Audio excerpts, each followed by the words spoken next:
Tapi intinya gini ya, dari mengerti seperti ini, kemungkinan para mufassir salah dalam mengartikan Quran itu kecil. Karena hadiri Nabi di dalam wahyu itu roh niten. Mulanya Aisyah radhiyallahu anha itu ngerti banget Nabi nanto wahyu. Kenapa tahu? Ketika ayat Baroah terbebasnya beliau dari tuduhan apa? Zina dengan Sufyan al-Mu'attun. Itu Nabi itu fiyaumin syatin di hari yang sangat dingin, musim dingin.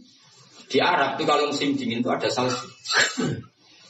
Umumnya uang musim dingin kan buatan keringetan kan? Umumnya uang musim dingin buatan apa? Keringetan karena musim dingin. Iku Nabi kalau saking untuk wahyu, saking paniknya, saking beratnya wahyu itu wa innahu la yatafassadu araqan kenangane Sayyidah Aisyah. Beliau itu bercucuran keringat padahal fi yaumin syatin di hari yang sangat dingin. Sehingga Aisyah tuh kaget, wah berarti Nabi untuk wahyu. Ternyata wahyu itu adalah pembebasan Sayyidah Aisyah dari segala tuduhan apa? Zina. Kayak apa ulama itu? Sayyidah Aisyah meriwayatkan itu, ini ayat turun di musim dingin dan Nabi sampai keringetan begini. Jadi detail peristiwanya tentang hadisul ifki.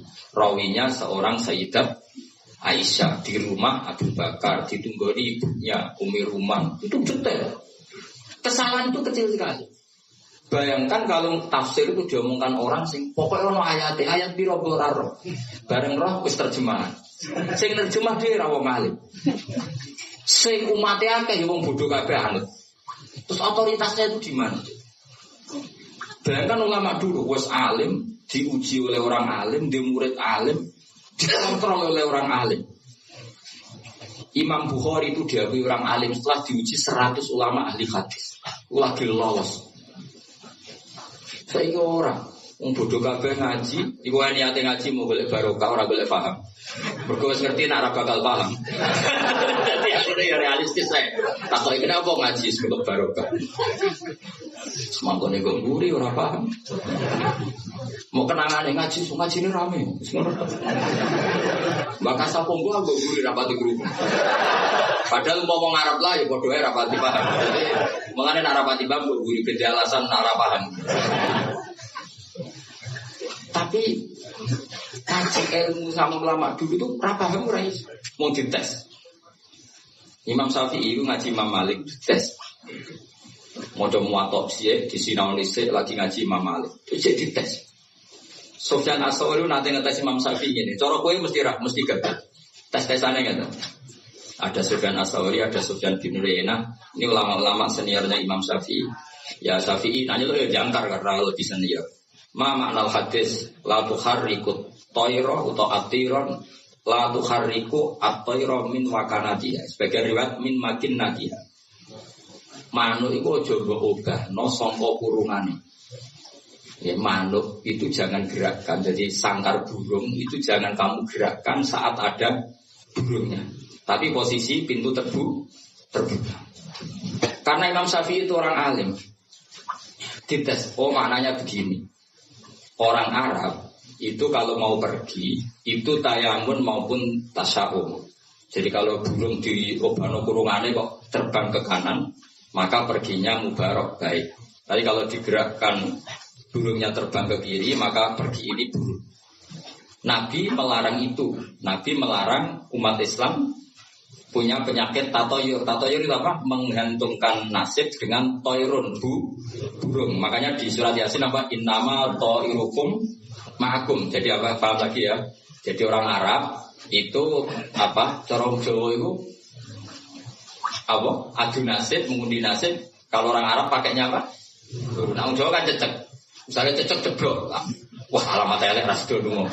Padahal sing mesti kan ceceke hati-hati, sing mesti kan. Tapi wong Jawa nanti kan cecek jeblok, iku berarti celaka. Sing celaka ceceke ta wong sing ape lunga. Tapi orang Jawa ora ya. Ape lunga ana cecek jeblok gak gitu, jadi alamat apes. Padahal cecek tiba sing mesti kan siji gak hati-hati. Nomor loro iso wae dene latihan jumping.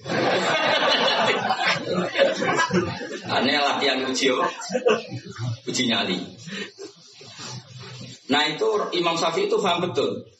Adatul Arab itu kalau mau pergi itu menggerakkan sangkar burung yang ada burungnya, kemudian kalau terbang kanan alamat baik, kalau kiri alamat buruk. Nah, Rasulullah itu melarang itu. Makanya terus ngendikan la tuharrikut tayra min makibnati. Akhirnya terus kata Sufyan bin Uyainah, ya Aba Abdillah, qad ana laka an tuftiya, kamu sekarang berhak fatwa karena sudah alim. Terus kita takoki kowe, ojo geman yo manuk mbok obah-obah. Kurang pegawean tas pundi. Karena uteknya wis ora sambung. Lah ya ojo geman manuk ning kurungan mbok obah-obah. Mesti jawab sampean, lah kurang pegawean tapi kok manuk wong. Tapi Imam Syafi'i tahu betul maknanya adalah apa? Rasulullah tidak ingin orang menggantungkan nasib dengan pergerakan, dan itu adatnya orang Arab. Makanya Rabbina tatoyarna, jadi tatoyur itu maknanya apa? Menggantungkan nasib dengan melihat arah terbangnya apa? Burung. Makanya diarani toir. Toir itu dari kata toirun, apa? Burung yang terbang. Jadi kalau sampai tanya, kenapa ini dipelajari? Khadori, safari, laili, nahari, seifi, sitai.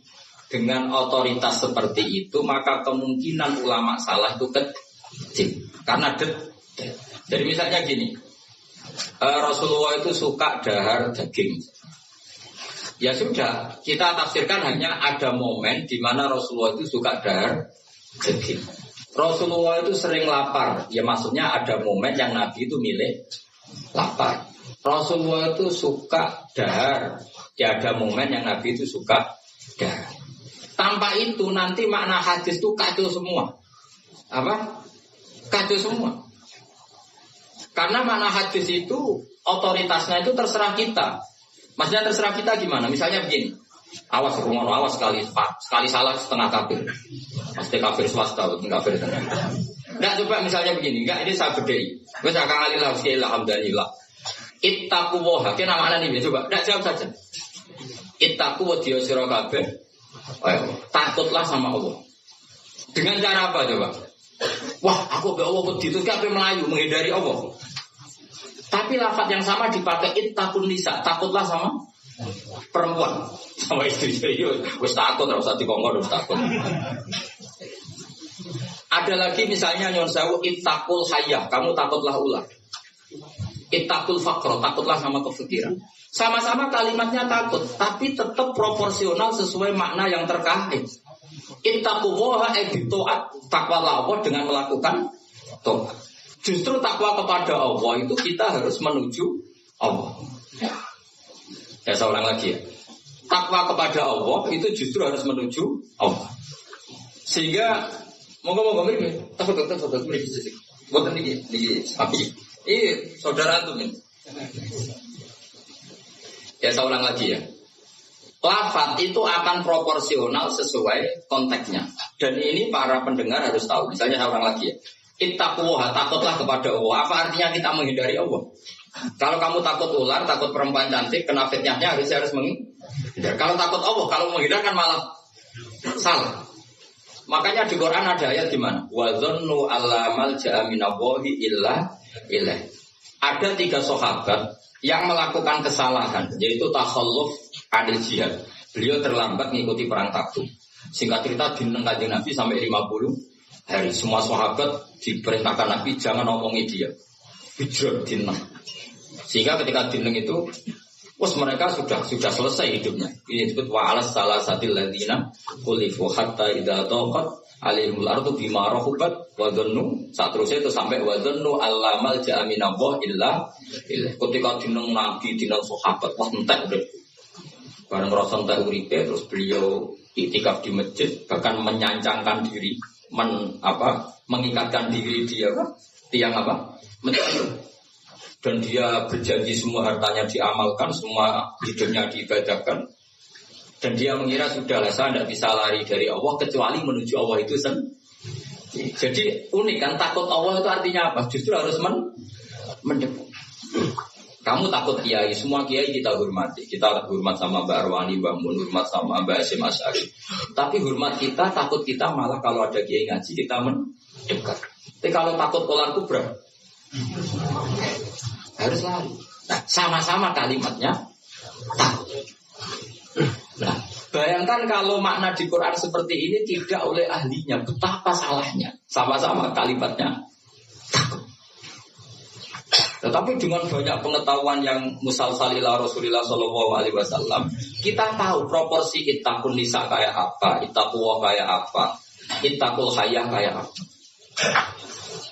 Cinta juga gitu, cinta kepada Allah kayak apa, cinta kepada Rasul kayak apa, cinta kepada perempuan kayak apa, cinta pada teman kayak apa. Semuanya redaksinya juga hub, mahabbat.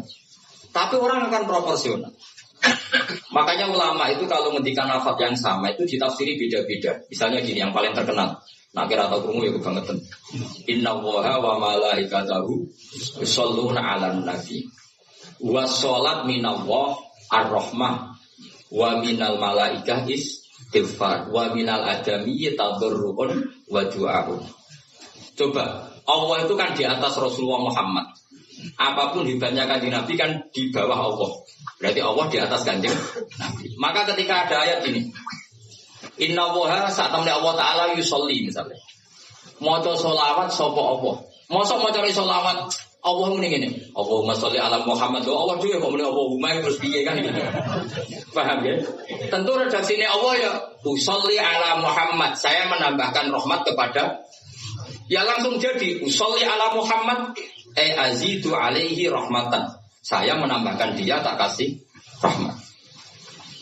Wa minal malaikat istighfarun. Ketika seorang malaikat disebut maca sholawat kepada Nabi, artinya malaikat memohon kepada Allah supaya menambahkan sholawat atau istighfar. Nah kita ini kan wong sombong. Kita semua ini nak wong sombong, nak ndongakno kanjeng Nabi, wong kowe dhewe nasib ora jelas kok ndongakno wong sing jelas. Ya bener guyu malaikat. Ya Allah, tolong ya Rasulullah itu jenengan sakit ini nak orang bahaya kafir. Maka ketika kita baca sholawat kepada Nabi itu bentuk tadarruk kita, bentuk DPDP kita. Ya Allah, jasanya Nabi yang begitu banyak, saya tidak mungkin membalasnya. Sehingga urusan balas-membalas budinya, saya pasrahkan jenengan. Sehingga sholawat dari kita itu pengganti doa, jazawallahu anna Muhammadan bima huwa ahlu. Balaslah ya Allah Rasulullah Muhammad dengan status yang beliau miliki. Karena kita ini utang jasa tapi tidak berkutik mau balas pakai sehingga sama-sama sholat. Minallah maknanya pemberian, dari malaikat maknanya istighfar, dari kita maknanya tadarruk. Semuanya katanya sholat. Jadi makna itu pasti ada proporsinya. Ada apa? Proporsi. Dan itu lama tahu. Sehingga kemungkinan salah itu kecil karena dari awal dianalisis tadi ada ayat hadoriyah, safariyah, lailiyah, nah sehingga detik. Nah barokahnya ngaji ini kamu kemungkinan mufassir ulama dulu salah itu kecil sekali karena tadi terhitung. Bahkan per kalimat itu terhitung. Sampai ada guyonan ulama kalau kamu ingin tes doktor tafsir itu ada satu kata, sakalimat, orang sakalam, sakalimat yang diturunkan Quran. Itu ketika ada ayat wa qulu washrabu hatta yatabayyana lakumul khaytul abyadu minal khaytil aswad. Dhisik waqaf. Minal aswad itu waqaf. Sehingga sahabat itu kalau bulan Ramadan, kalau malam-malam dulu kan ada listrik. Itu di pintunya Kang Ali, di pintunya itu dikasih benang hitam sama benang merah. Jadi agar jimak bojone didelok. Orang ketok aja oleh berarti kan gitu. Kok orang ketok aja oleh. Mangan ya gitu, mangan tengah mangan nginceng nih. Orang ketok berarti. Karena ukuran menjadi gak boleh makan minum apa? Sehingga benang hitam terbedakan dari benang putih dalam pandangan mata. Ya begitu terus. Ketika Rasulullah dilapuri wong salah paham mau udah masang apa? Benang. Menurut santri sing nakal benangi cilik ya, benang ketok-ketok. Nah, benangi gede kan gampang ketok. Akhirnya Jibril teko. Orang mau ngono maksudnya mantemu salah paham. Iki aja ana sak kata suruh tak turun nominal fajr. Jadi final fajr itu satu-satunya contoh ning Quran sing turun mau sak kalimat tok. Jadi Jibril kalau langit medhun ning bumi, iki mau nggawa minal fajr. Bisa akeh aku yo. Kok langit ke bumi mau nggawa minal fajr. Akhirnya itu yo pancen aja dadi selebno. Oh, maknane iku ora kok benang putih, benang hitam tapi fajar sodik, fajar Semenjak itu pemaknaan harfiah yaitu apa? Benang dihilangkan. Fajar Gadir sama Fajar Sodi. Itu Jibril mau turun apa? Minal Fajar. Itu satu-satunya contoh Quran turun musanu. Sak kata, sak kalimah. Orang kok apa? Sak kalam orang musnad atau musnad. Ya.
Saya teruskan malah ya. Jadi kemungkinan para ulama salah itu kecil karena tadi sanadnya musalsal ila Rasulullah Shallallahu Alaihi Wasallam. Sampai ketika ayat itu dibaca Nabi saat di rumah Sayyidah Aisyah, temanya adalah pembebasan Aisyah dari tuduhan apa? Zina. Terus peristiwanya sama siapa, tujuannya siapa, yang menuduh siapa, itu detail sekali. Yang menuduh adalah orang-orang munafik. Terus Sayyidah Aisyah tersiksa karena omongannya si A, si B. Ini detail sekali. Nah, barokahnya detail itu kemungkinan salah itu kan kecil. Andai kan itu tidak detail, maka orang akan menafsirkan ayat dengan makna am, dengan lafaz am, dan itu bahaya. Misalnya lafaz am gini, innal insana lafi khusr, semua manusia pasti getun. Mosok Rasulullah masuk lafaz innal insana, masa para nabi, para wali masuk innal. Tapi kalau kamu tahu bahasa Arab kan alil ahdi, al itu untuk makna takrif. Orang tertentu yang kelakuannya tertentu itu lafi khusr. Sehingga proporsional. Apa proporsional? Makanya ketika ada ayat misalnya gini, wa anli faddaltukum alal alamin. Bani Israel didhawuhi pangeran, saya memuliakan kamu di atas seluruh penduduk dunia. Semua mufassir mengatakan Karena umatnya Rasulullah adalah umat terbaik, kuntum khaira ummatin. Tapi kenapa Bani Israel difitopi wa anni faddaltuhum? Oh begini, ala alami zamanihim apa? Ala alami zamanihim. Bani Israel adalah penduduk terbaik di eranya atau di masanya. Kenapa begitu? Karena ada al. Apa? Ada seperti begini. Mbak Arwani itu yang terbaik di eranya. Tentu beliau kan gak akan merasa lebih baik ketimbang Mbak Munawir karena gurunya.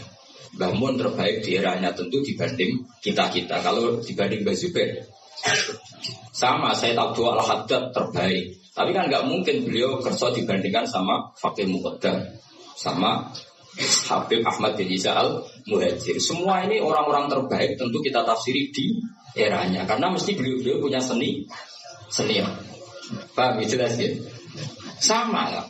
Ketika wa anti faddaltukum alal alamin, Bani Israel difitopi gitu, alami zamanihim, bahwa Bani Israel lebih utama hanya dibanding apa orang di eranya. Tidak mungkin mengalahkan umat Rasulullah Shallallahu Alaihi Wasallam karena umatnya Nabi kena status kuntum khaira ummatin. Ya jelas ya. Jadi, nah siapa yang tahu proporsional ini? Lagi-lagi ulama. Jadi ini penting, ulama ini penting. Sama ketika Rasulullah itu nyuwun sewu, ya mau berteman orang-orang kafir. Itu ulama yang tahu bertemannya apa. Karena Rasulullah tidak punya hadzun nafsi, bertemannya adalah tatmi anil Islam, supaya menyenangkan mereka masuk Islam. Tolaban di imanihim wa toma'an di imanihim. Tapi nak sing akrab sampean, paling untuk servis. Gak butuh Islami, butuh duit. Kan nanti terserah. Sama-sama dohir itu mau berteman, tapi kan beda orang soleh sama ndak. Aku bolak-balik nyontoro gampang kasus itu. Ana wong soleh ngekeki dhuwit rondo ayu. Wis pikirane nulung. Tapi nak wong dolim ngekeki dhuwit mesti pesen mbok pesen apa ora. Jadi sama, perilakunya sama-sama memberi. Tapi orang soleh sama orang fasik selalu beda. Makanya Allah nak ngendikan itu sederhana dan ini sangat sederhana tapi sangat dalam. Qul hal yastabil ladzina ya'lamuna wal ladzina la ya'lamun. Afaman kana mu'minan kaman kana fasiqon. Sama. Lu coba kiai sama orang fasik yo ramah yo lomo. Enak menawa belum dadi apik. Antar wong fasik yo sayang yo lomo ben kena dadi anak buah ben gelem ngedaro narkoba. Lomane bodoh pemberiannya sama. Sing kiai memberi ben orang ini jadi baik, sing badan narkoba memberi ben gelem dadi anak buah. Memberinya sama. Perhatiannya yang beda apa? Niatnya, karena tidak akan sama afamangka mu'minan kamangkana fasiko. Lah saya ingin Quran itu dibaca seperti ini sehingga kualitas maknanya terjaga. Karena kalau wajah-wajah gue terus diterjemah, apakah orang mukmin sama dengan orang fasik? Jawab tidak. Itu bangunnya ujian masuk madrasah aliyah. Bocah orang karu-karuan faham itu. Jadi sing detail ya, ngaji Quran sing detail. Afamang kana mukminan kamang kana fasik. Makanya Rasulullah nanti ngendikan, dan hadis ini saya pegang betul. Jangan geman salah paham sama orang soleh yang alim, karena motifnya pasti kebenar, meskipun dohirnya salah. Terus Nabi ceritakan, Habrun ahbari Bani Israel, dulu itu ada orang alim dari Bani Israel. Itu orang soleh sekali, alim sekali. Tapi ketika beliau sedekah, itu dikasihkan sama maling. Fatahat dasar nas, orang geger, orang alim sedekah be maling. Kemarin Kang Ali sambil radikai malah maling. Kontroversi belum selesai, hari kedua jika ada lonte, jika ada wong nakal. Bueger meneh. Ini orang alim kok malah ngamal ning lonte. Bueger. Geger belum selesai hari ketiga, jika ada wong sugih. Jadi 3 hari itu keliru terus. Tapi beliau orang alim, orang ini dipuji Nabi.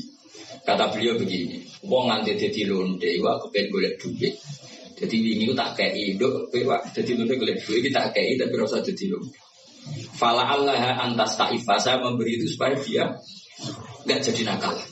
Beda nggak ngambil orang fasik sehingga kayak duit. Ayo beda darah. Terus, ya pesan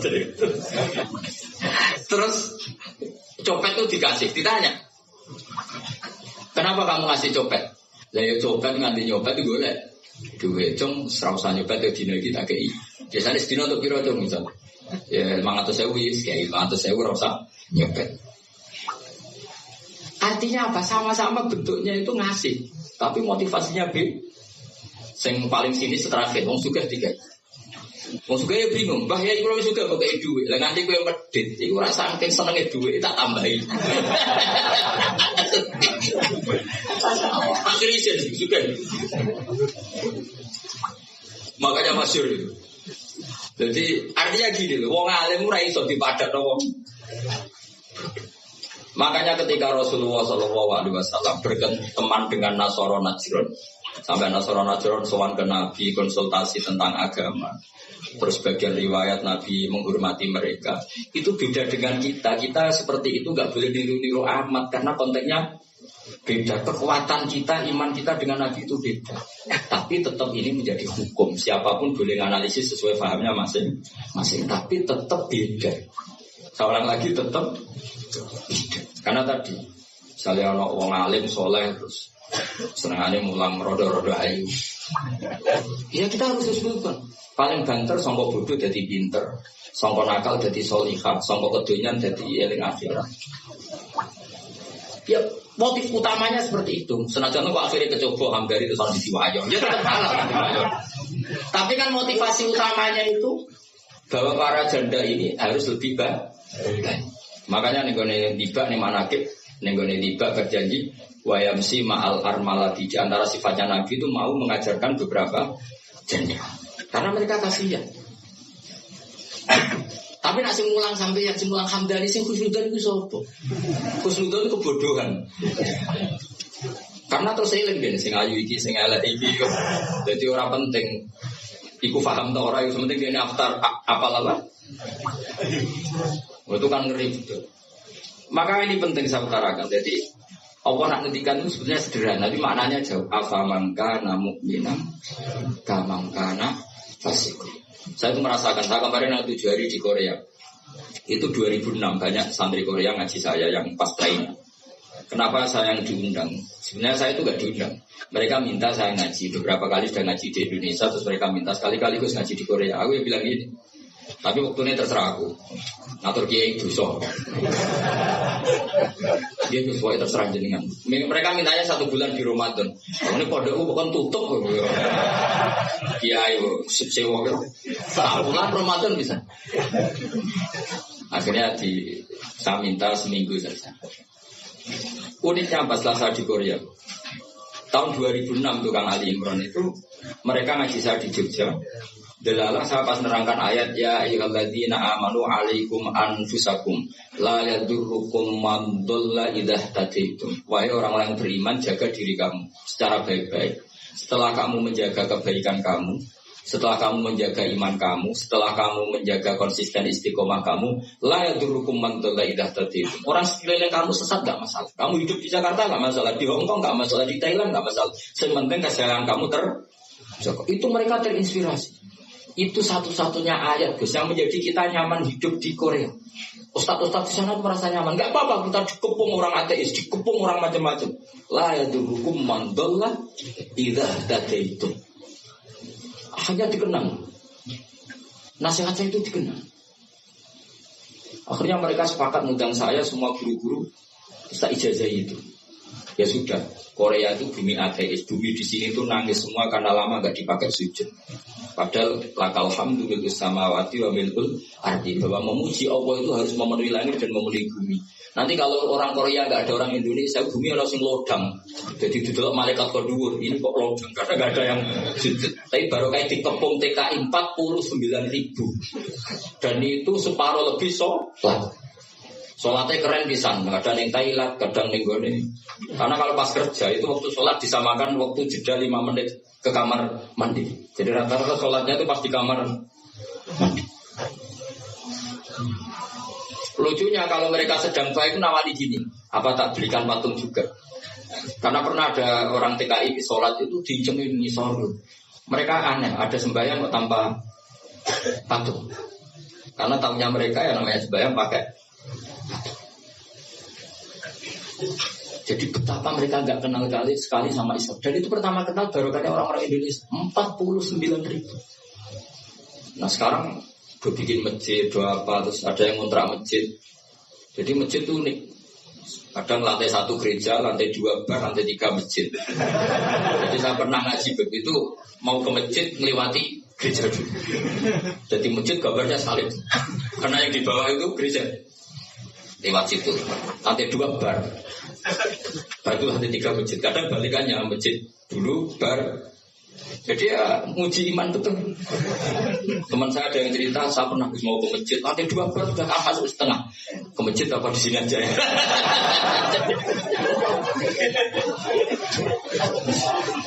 Tapi ya tadi, makanya kita semua tuh syukur betul umatnya Rasulullah Shallallahu Alaihi Wasallam itu dikawal Quran ila yaumil qiyamah. Jadi yang dikawal Quran bukan orang kudus saja, bukan orang yang daerahnya mayoritas Muslim saja, termasuk orang yang di Korea, di Uni Soviet juga dijaga Quran. La yadurukum man dhalla idza tadi. Saya punya dokumennya ya, orang-orang Rusia Kang Ali ketika Uni Soviet itu mengkooptasi 100 tahun. Itu orang-orang Islam turunan Uzbek, turunan Syria, turunan Arab. Itu kalau mengajarkan tauhid itu di basement, di bawah tanah. Karena mereka dipaksa menjadi komunis. Tapi Allah itu maha kuat. Allah wal qawi, Allah itu zat yang kuat, gak terkalahkan. Mereka terus selalu ngajar anak-anaknya di bawah tanah untuk mengajarkan tauhid. Dan doa mereka didengar Allah. Akhirnya Uni Soviet hancur menjadi negara persemakmuran. Tapi sekali menjadi negara persemakmuran langsung menjadi negara Islam, yaitu Ceknya, Uzbek, Tajikistan. Laukanu khina kufrihim tidak belajar Islam, maka tidak bisa mendirikan negara Islam. Tapi karena mereka ketika dikooptasi Uni Soviet tetap belajar Islam, sehingga pertama merdeka langsung negara Islam. Andai kan mereka sudah meninggalkan Islam secara pelajaran, maka tidak bisa mendirikan negara Islam. Tapi mereka ketika dikooptasi tetap belajar Islam meskipun sembunyi. Sebenarnya itu jenenge la yadurrukum man dhalla idza tadai. Jadi orang sekeliling kamu sesat gak masalah, asal komitmen kamu sendiri tercerahkan atau mendapat hidayah. Dan saya itu ingin ya Quran-Quran seperti ini itu mancut nek umat Rasulullah Shallallahu Alaihi Wasallam. Jadi eling-eling ya ayyuhalladzina amanu alaikum anfusakum la yadurrukum man dhalla idza tadaitum. Jadi kamu tidak usah takut sama. Kayak apa Jakarta? Jakarta kata orang banyak kota maksiat gini-gini. Itu tidak benar. Banyak orang-orang alim. Siapa yang nggak ngerti Habib Muntir di daerah modern sampai Majelis Rasulullah besarnya juga di Jakarta. Siapa yang nggak ngerti keluarga Kuitang? Orang-orang alim yang non Habib juga banyak. Dulu ada Pak Syafi'i, sekarang ada Pak Supran Makmur, Pak Nur Iskandar. Banyak teman-temannya bapak yang alim di Jakarta. Santri saya yang Jakarta ya banyak. Muhibin saya Jakarta ya banyak. Karena ketika orang itu baik, itu layak dihukum mandol lah. Ilah tadi. Uni Soviet kayak apa? Dikjayanya. Jadi ketika mereka hancur, malah mereka akhirnya yang hancur dan berdiri negara-negara persemakmuran dengan asas nama Islam. Jadi kita usah khawatir, wah ini negara Indonesia rusak, togut itu dihancur. Wah apa-apa, nggak tahu ngaji, yakin nggak tahu ngaji. Agama ini akan dijaga Allah ila yaumil qiyamah. Jelas dawuh Nabi la tazalu ta'ifatun min ummati dhahirina 'alal haq la yadurruhum man khalafahum. Sebagian riwayat la yadurruhum man nawa'ahum. Agama ini kata Nabi selalu umatku ini ada pembela-pembela kebenaran ila yaumil qiyamah kata Nabi. La yadurruhum man khalafahum, dan umatku yang membela kebenaran ini tidak akan terkalahkan oleh orang yang menentang mereka. Dulu ketika kita kecil, pengajian itu dilapor Polres, mau balik di data, dia bener ini. Saat ini pengajian rasa diundang Polsek dorong. Bedanya kan jauh sekali. Dulu kan kayak kesulitan, sekarang kayak apa? Padahal kualitas ibadah kita mungkin hebat, udah mungkin mesti hebatnya bisa. Tapi agama ini dijaga Allah. Nah, cara kiai-kiai sing tasawuf dhisik digawe Imam Ghazali, Syekh Abdul Qadir Jilani. Iku agama mlaku. Berhubung agama diurusi pangeran, saiki go mudin yo mlaku. Mergo sing ngurusi pangeran. Cara sing ngurusi manusa agama iki tutup.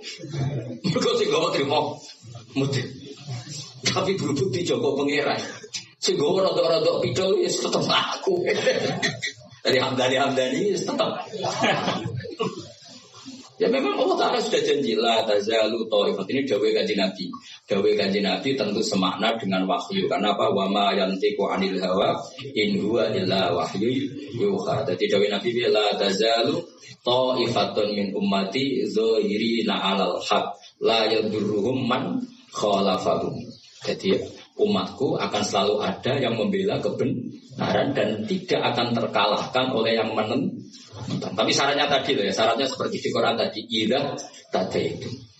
Kalau di Kudus bar bisa rame, tapi nyatanya pengajiannya Ki Saroni ya bisa rame. Artinya kebenaran sebenarnya nggak pernah kalah. Coba sekarang hitung saja, konser dangdut sama sholatnya Habib Syekh, pendatangnya banyak mana coba? Tetap menang Habib Syekh. Sekarang orang yang di bar sama ngaji Jumat pagi banyak mana? Banyak. Artinya kebenaran itu selalu menang. Dari kota kadang sih kebenaran itu hitung-hitungan. Tarik uang ini untuk apa? Itu mulai masalah. Kalau yang bawa saja sudah ada ikhlas itu mulai. Asal yang bawa ikhlas, insya Allah tetap menang. Dong tuh paham ya, rasa tersinggung ya, biasa rasa. Jadi artinya Allah menunjukkan kebenaran kan sesuatu yang nggak menarik itu sebenarnya. Kok menarik gitu? Kiai ini wis lanang jenggoten. Brewoken lanang dulu artis kan karuan, Siti Sawang ngayu. Jadi misalnya Khadruwan sing Hamdani yang alis delok bak ngaji ini nguri delok Hamdani itu apa ya? Tapi yang menarik kok. Dan coba Vatikan, saya punya teman itu pernah main di Vatikan. Itu kan menarik, ada gondola, ada orang Eropa itu cantik-cantik, cekatoan cekat. Wajar lah kalau menarik. Tapi masih kalah dengan Ka'bah. Ka'bah wis kotak, pinggire wong brewok cobaan. Tapi wong mukjizat. Iku wong yo wedan tenan moro. Ka'bah edan seneng banget ora edan basa Jawa, basa Arab. Cara wong Jawa nak darani seneng banget iku wis apa? Coba. Justru itu kita mukjizate Ka'bah. Lah ya kalau orang ke Vatikan kan menarik wajar kan ada wong ayu, sungainya indah. Lah moro Ka'bah aja. Wis kotak. Iran bisa. Semua orang Arab-Arab, kotok-kotok kadang, dituakoi, wah syuk-syuk. Kabung Ka'bah itu keramat. Daya tariknya ya luar. Lumpur menuruti teori sosial, Ka'bah itu menarik. Coba sama-sama. Ini justru itu keramatin. Kiai yang ngono, wah tuh nak mulang raina. Wadang mulang saking sepoi sidang itu. Tapi sing ngaji yo. Ono cano wis jaga penampilan, jaga image, berhubung niate ora pati ikhlas. Lah wong ora seneng. Jaga kok ngita itu. Mati agama itu mesti jaga agama ikhlas temen ati kula. Karena wa ma umiru illa liya'budu wa mukhlishina lahu. Jadi agama ini hanya bisa dijaga oleh apa? Ikhlas. Dilatih, cara ikhlas begitu. Aku dilatih, tapi sebentar itu cuma latihanku wis suwi, jadi kemungkinan wis sukses.